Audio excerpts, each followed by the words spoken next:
know what is opportunity cost? Let's understand it with a super easy example.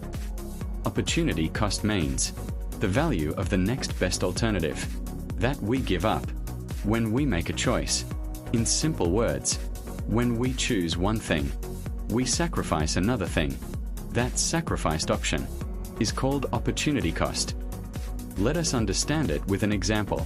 Rohit has 100 rupees. He has two options.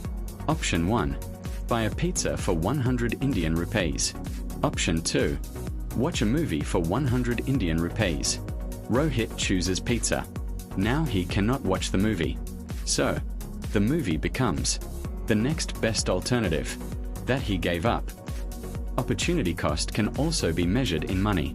Rohit spent 100 Indian rupees on pizza, but because of this choice, he lost the chance to watch the movie worth 100 Indian rupees. So, the opportunity cost in amount is 100 Indian rupees.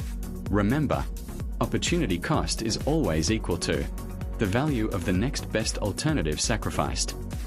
Let us summarize it. Whenever we make a choice, we give up another option.